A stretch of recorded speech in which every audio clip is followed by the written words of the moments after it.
70% of Mazda owners don't know how to warm their engines. Yes, you should know that your Mazda is either warming up correctly or it's slowly wearing itself out one cold morning at a time.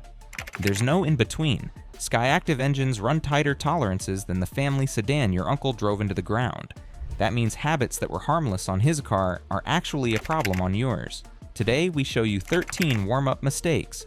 Ranked. Number 1 is the one almost every owner does without even realizing it's a mistake at all. Let's get into it. Number 13. Letting it idle in the driveway for 10 minutes. You start the car, you scroll your phone. 10 minutes later, you finally back out, feeling responsible. You are not being responsible. You are slowly basting your cylinder walls in unburned fuel like a Thanksgiving turkey nobody asked for. An engine warms up fastest under light load, not sitting still in park. Idling barely works the engine at all, so it takes forever to reach real operating temperature. Meanwhile, you're washing oil off the cylinder walls and building the exact carbon deposits direct injection engines already struggle to clean naturally. This isn't some rare edge case either. It's one of the single most common habits on this entire list, which is exactly why it's earning the opening spot instead of a quieter place further down. Picture my neighbor. We'll call him Gary because that is exactly the energy he gives off. Gary starts his Mazda every morning at 6:45 sharp and lets it idle while he checks the mail, which is a lie because he already checked it the night before. Gary swears his 10-minute ritual is why his old Mazda runs so smooth. What he doesn't mention is he's replaced his spark plugs 3 times in 4 years. Correlation isn't causation, but Gary's mechanic has his number on speed dial for a reason, and it isn't because they became close personal friends over coffee. Then again, at this point, they might actually be friends. Gary brings donuts sometimes. The mechanic has stopped asking why he's back. The fix? 30 seconds to circulate oil, then drive gently. You'll hit temperature in a third of the time, and you'll stop burning gas for a car that's going nowhere. There's also a fuel cost angle Gary hasn't connected yet either. 10 idle minutes a day, every day, adds up to real money spent achieving absolutely 0 miles of travel. That 10-minute habit is expensive in ways your wallet hasn't noticed. Wait until you see what revving does in half that time. One more thing about Gary, he also insists on warming up his lawnmower for 5 minutes before mowing a lawn the size of a parking space. Some habits just run in the family, apparently, regardless of horsepower. Number 12. Revving the engine to speed up, warm up. Some guy at every gas station believes a few throttle blips right after startup gets things warm faster. It does not. It just gets things damaged faster, with extra steps and a soundtrack. For the first several seconds after a cold start, oil hasn't fully reached the top end yet. The pump is still catching up, especially with thick, cold oil. Revving during that window spins metal parts before they have a proper film of lubrication. That's peak wear, packaged as a flex. I once watched a guy in a Costco parking lot rev his Mazda 3 like he was starting a chainsaw, then glance around to see who noticed his commitment to horsepower. Nobody noticed. His bearings noticed. His bearings noticed very much, and they will keep noticing for the rest of the car's life, silently, resentfully. Skyactiv engines already run higher compression than most economy cars. Revving cold adds extra stress to a system that had less margin to spare in the first place. Let the idle settle. Let the oil light or gauge confirm you're good.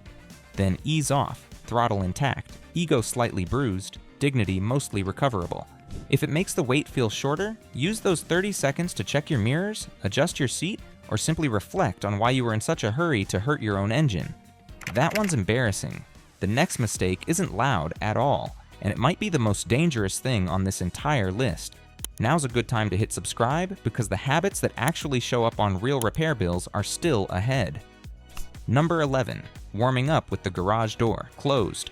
This one isn't about your engine, it's about you, and it deserves your full attention. You start the car in the garage, you duck back inside for a coat. Just for a second, the door stays down. Modern engines are cleaner than old ones, but they still produce carbon monoxide. An enclosed garage can build up dangerous levels faster than you'd think. This is especially true if the garage connects to your kitchen, hallway, or literally anywhere you or your family might be standing while you look for your other shoe. Picture a guy named Frank who starts his car, walks back inside to grab his travel mug, gets pulled into a conversation about the dishwasher, and forgets the car is even running. Frank isn't careless. Frank is just a normal person whose morning got derailed by a completely ordinary 5 minutes, which is exactly how this kind of thing actually happens. A $20 carbon monoxide detector doesn't care that you're only running back for your phone. It just does its job every time. No small talk about the dishwasher. There is no engine protection benefit worth this risk. If the car is running, the garage door is open. Full stop every morning, no negotiating with yourself, no matter how cold it is outside. It's worth saying clearly, none of the wear and tear items on this list are worth risking your safety over. Everything else here costs you money eventually. This one can cost you far more than that, and much faster. But maybe you knew this already and did it anyway? Let us know what happened. We'll be in the comments. The next mistake is far less dramatic, but it's the one that quietly wrecks your morning commute. Frank, by the way, now keeps his keys on a hook directly next to the garage door button, specifically so future Frank has one less excuse to wander back inside. Small system, big improvement. Number 10, flooring. At the instant you pull out, car starts, 10 seconds pass. You're already merging into traffic like you're being timed by someone with a stopwatch and a grudge. Your engine isn't the only part that needs warmth. Transmission fluid, brakes, and tires are all colder and less capable than you're currently treating them. Cold transmission fluid doesn't lubricate shifts well. Hard acceleration right after startup loads. Parts that genuinely aren't ready for it yet. Cold brakes and cold tires grip less too. That quick stop you nailed in July might not stop nearly as fast in February. A buddy of mine, we'll call him Dave because everyone knows a Dave, learned this sliding 2 extra feet into a stop sign on his first cold morning with brand new tires. Dave's exact words afterward were, "Well, that's new," which is the most Dave sentence in the history of Dave's, and also the exact energy you don't want at an intersection. You don't need to creep along at 15 miles an hour.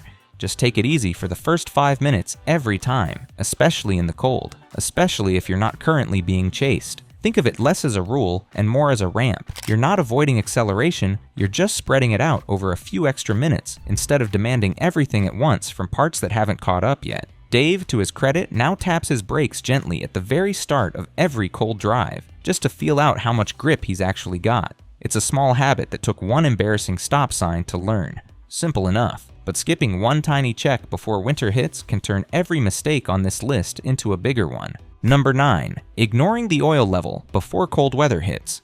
This isn't technically a warm-up mistake, it's the mistake that makes every warm-up mistake worse. Oil thickens when it's cold. If your level is already low heading into winter, there's less oil available exactly when the engine needs it most. You've stacked a marginal situation on top of another marginal situation. Neither one waves a flag to warn you, because dipsticks are famously bad communicators. Checking your dipstick takes 90 seconds. It's the cheapest insurance you'll buy all year, and it doesn't even require getting your hands that dirty. Consider my cousin's coworker, a woman who checks her oil exactly once a year, always in July, always right before a road trip, and never once in the months when it might actually snow. She calls this seasonal maintenance. Her mechanic calls it the reason we saw you in December, and neither of them is technically wrong, they just disagree on the timing. Most people only check oil after a warning light appears. By then you've likely been driving low for weeks without knowing it, quietly in the background, like a subscription you forgot to cancel. Pop the hood before the first freeze. Your future engine will send a thank you card, metaphorically, because engines are famously bad at cards and worse at gratitude in general. My cousin's coworker also refuses to check her tire pressure unless the dashboard yells at her about it directly. Some maintenance habits only exist because a light finally got loud enough. We're closing in on the halfway point, and this next one is where good intentions swing too far in the opposite direction. And before you go on, hit that like button. It pushes the algorithm to send you more videos like this one. Number 8. Trusting a 30-second warm-up in extreme cold.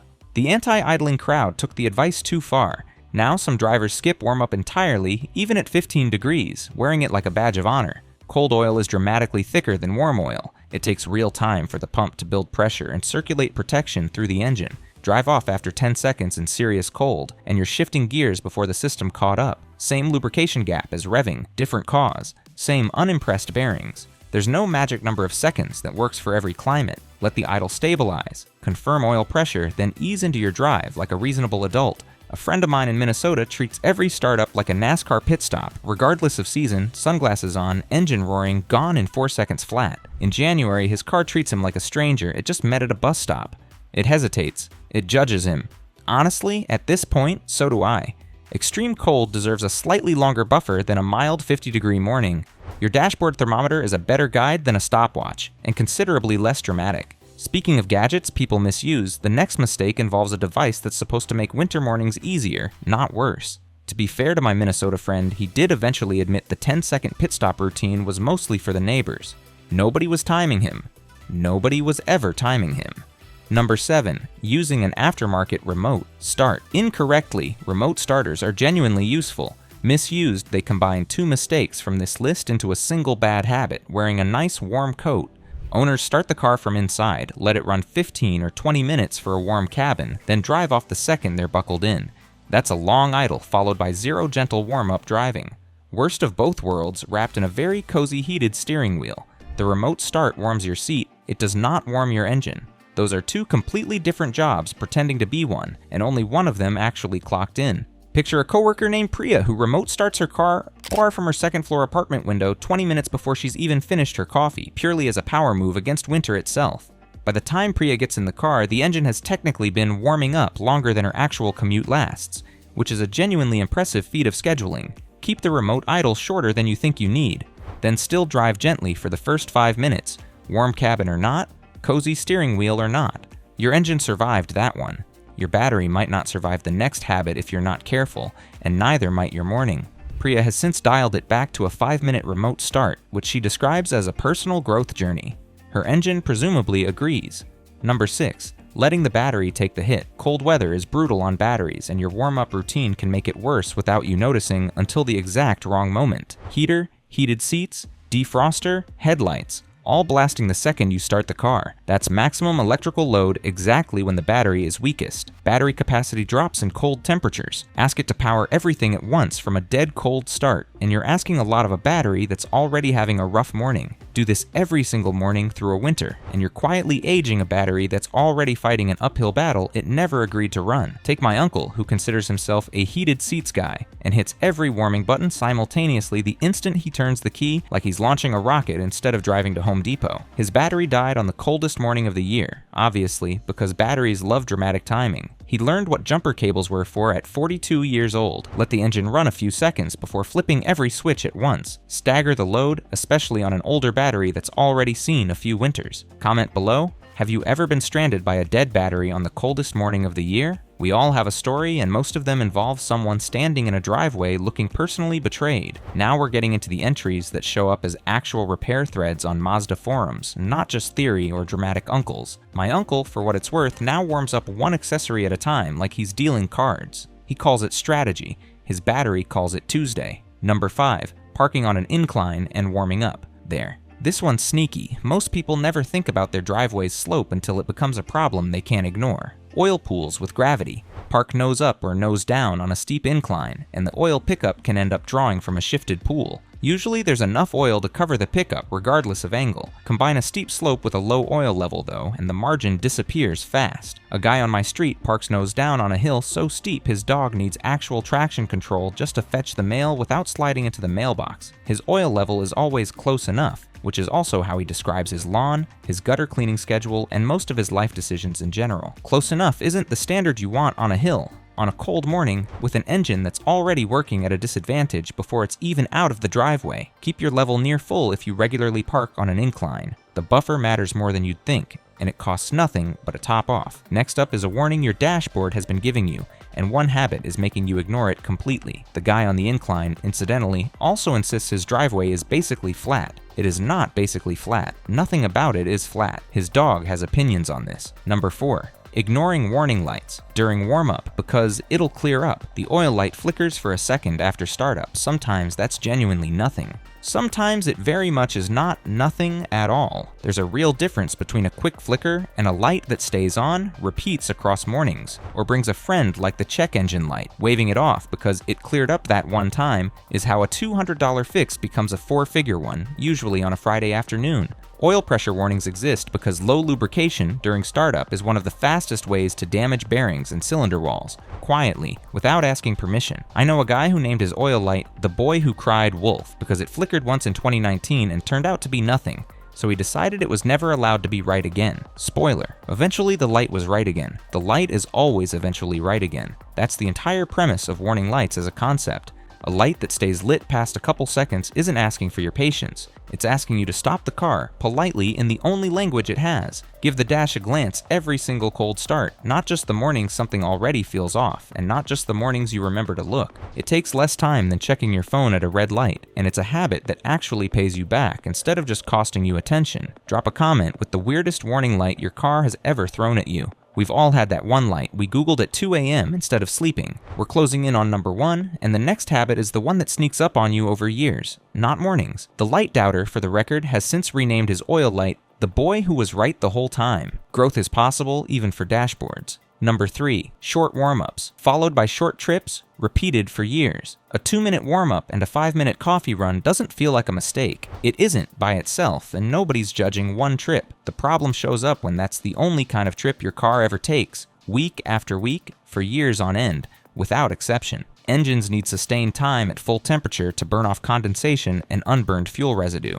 Short trips never get there, no matter how many of them you stack up. Moisture that should evaporate out of the oil just stays put. Fuel residue builds quietly in the background where nobody's watching, like a slow leak in your patience. Think of a woman I'll call Denise, whose Mazda's longest journey in 3 years has been to the grocery store, the pharmacy, and occasionally, dramatically, the far Target. Denise's engine has never once reached the kind of sustained highway temperature that actually cleans itself out, which means every short trip she's ever taken has quietly added to the same pile. If your Mazda is basically a fancy grocery getter, one longer highway drive occasionally isn't optional. It's the only chance the engine gets to finish the job. It never gets to complete otherwise. This is less a single bad habit and more the pattern that makes everything else on this list worse over time. Slowly, patiently, compounding in the background. It's also the easiest one to fix without spending a dime.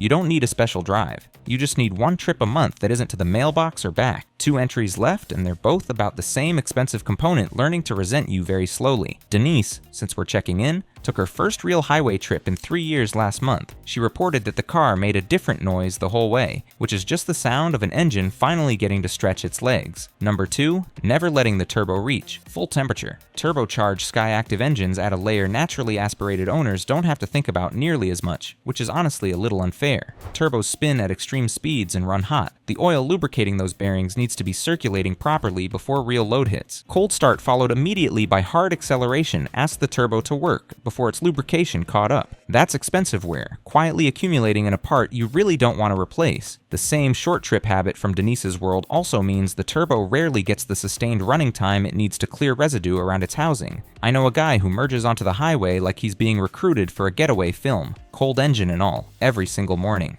Rain or shine or literal ice. His turbo is, statistically speaking, having a much harder life than his commute would suggest, and it has never once complained out loud, which somehow makes it worse. Give any turbocharged Mazda a genuinely gentle first few minutes, every single time, whether you remember to or not, whether you're running late or not.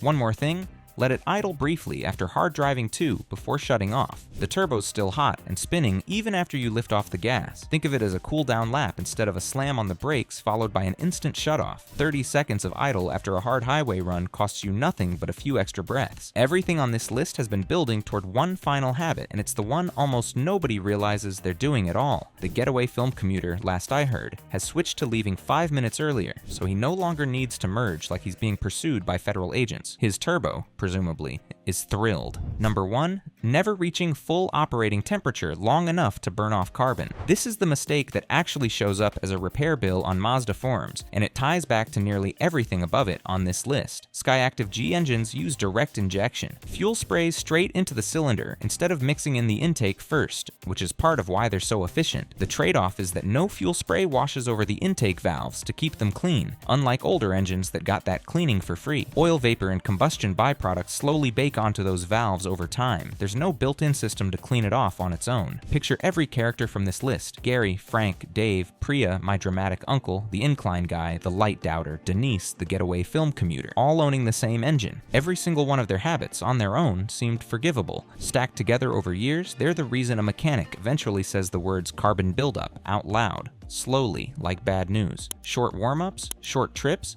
cold acceleration, long idling. Every mistake on this list feeds carbon onto valves that already have zero self-cleaning ability of their own. Do this for years, and the buildup can affect airflow, idle quality, and throttle response. Eventually, it becomes a real diagnostic appointment, not a theory or a joke about your neighbor. None of them are villains, by the way. They're just regular people running regular morning routines that happen to add up over time, the same way most maintenance stories go. Nobody wakes up trying to damage their own engine on purpose. The good news is that this isn't a flaw you're stuck with. It's a pattern you can break starting with your very next cold start. Today, right now, no dramatic uncle required. Gentle starts, no excessive idling, an occasional real highway run, and staying current on your actual maintenance schedule. None of it costs extra money, and none of it requires a getaway film commute. It also doesn't require becoming a different kind of car owner overnight. Nobody's asking you to treat your morning drive like a science experiment. Just give the engine the 30 seconds and the gentle first few minutes it's actually asking for. If even one of these lists surprised you, then there's more. Click on the left. I'll see you there.